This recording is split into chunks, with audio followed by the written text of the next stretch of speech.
महाभारत से जुड़ी लोक कथाओं के अनुसार द्रौपदी की बेटी का नाम सुतनु था। द्रौपदी की इस बेटी के पिता धर्मराज युधिष्ठिर थे।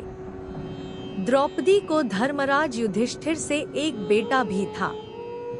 सुतनु के बारे में कहा जाता है कि हमेशा युद्ध की स्थितियों के कारण सुतनु को पिता और माता का प्रेम नहीं मिल पाया था। महाभारत में कई ऐसे पात्र हैं जिनके बारे में कोई ठोस प्रमाण नहीं मिलते। इन पात्रों या चरित्र का उल्लेख महर्षि वेदव्यास द्वारा रचित महाभारत में नहीं मिलता, लेकिन लोक कथाओं में महाभारत के कई ऐसे पात्रों की बातें होती हैं जिनके बारे में ज्यादातर लोग नहीं जानते। जैसे महाभारत से जुड़ी कई लोक कथाएं मिलती हैं जिनमें महाभारत के चरित्रों का वर्णन किया गया है। इनमें से एक है द्रौपदी और धर्मराज युधिष्ठिर की बेटी सुतनु।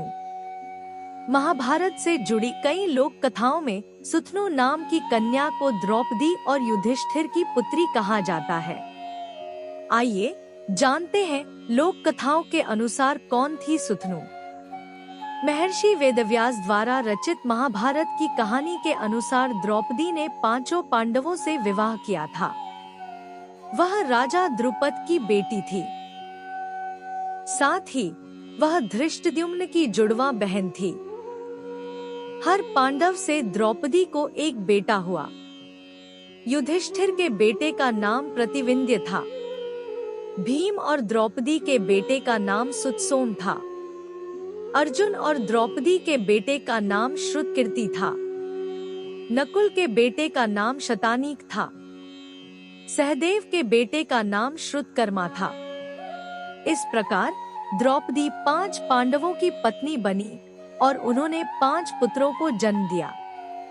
द्रौपदी को 5 पतियों वाली स्त्री के कारण कई बार अपमान झेलना पड़ा था, लेकिन द्रौपदी ने 5 पतियों के अलावा कभी किसी से विवाह नहीं किया। विवाह के समय बनाए गए नियमों के अनुसार द्रौपदी 5 पतियों के अलावा किसी अन्य से विवाह नहीं कर सकती थी। द्रौपदी ने अपने 5 पतियों से भी यही प्रण लिया था, लेकिन द्रौपदी से लिया वचन तोड़ते हुए अर्जुन, भीम ने 2 से 3 बार विवाह किया था। इन विवाह से अर्जुन, भीम की संतान भी उत्पन्न हुई थी।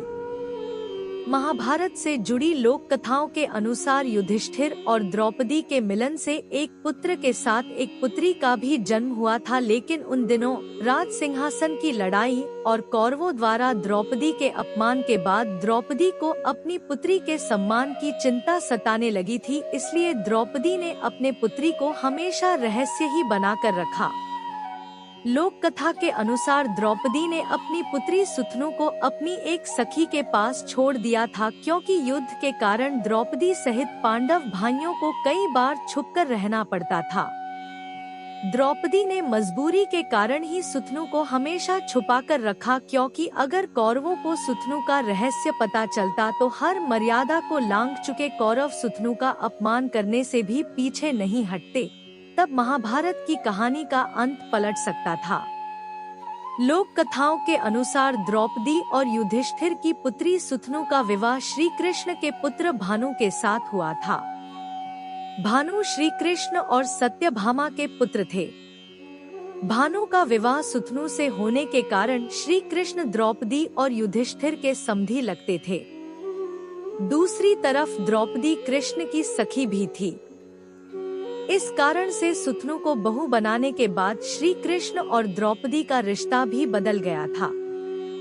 श्री कृष्ण की सौतेली बहन सुभद्रा का विवाह अर्जुन से हुआ था, इसलिए अर्जुन श्री कृष्ण के जीजा भी थे। सुभद्रा वासुदेव और रोहिणी की पुत्री थी। लोक कथाओं के अनुसार द्रौपदी और युधिष्ठिर की एक पुत्री भी थी जिसका नाम सुतनु था। कहा जाता है कि युद्ध के बाद उसका विवाह श्री कृष्ण और सत्यभामा के पुत्र भानु से हुआ था। इस कथा के अनुसार श्री कृष्ण, जिनकी बहन से अर्जुन ने विवाह किया था, वही द्रौपदी और युधिष्ठिर की पुत्री के ससुर भी थे। लेकिन महर्षि वेदव्यास की महाभारत में द्रौपदी की पुत्री का कोई उल्लेख नहीं है। महाभारत में दुर्योधन के केवल एक पुत्र लक्ष्मण का विशिष्ट उल्लेख मिलता है, परंतु श्रीमद् भागवत पुराण में दुर्योधन के पुत्र लक्ष्मण और पुत्री लक्ष्मणा का उल्लेख है, जिसका श्री कृष्ण के पुत्र साम से विवाह हुआ था। पांडवों के साथ द्रौपदी के विवाह के बारे में कई कथाएं प्रचलित हैं, लेकिन पांचों पांडवों की अन्य पत्नियां भी थीं। युधिष्ठिर ने शैब्य राजा गोवासन की बेटी देविका से विवाह किया। उनका उसके साथ एक पुत्र था जिसका नाम यौधेय था। भीम की बात करें तो द्रौपदी के अलावा उनकी 2 पत्नियां थीं। एक थी राक्षस जनजाति की हिडिंबा और दूसरी काशी की राजकुमारी वलंधरा। भीम के हिडिंबा से घटोत्कच और वालंधरा से सरवर्ग नामक पुत्र हुए। द्रौपदी की बेटी सुतनु का उल्लेख कई अन्य कथाओं में भी मिलता है, लेकिन मूल महाभारत में सुतनु की जानकारी नहीं दी गई है। इसका एक कारण यह भी बताया जाता है कि द्रौपदी ने वेद व्यास से वचन लिया था कि वे उनकी पुत्री के विषय में किसी को नहीं बताएंगे।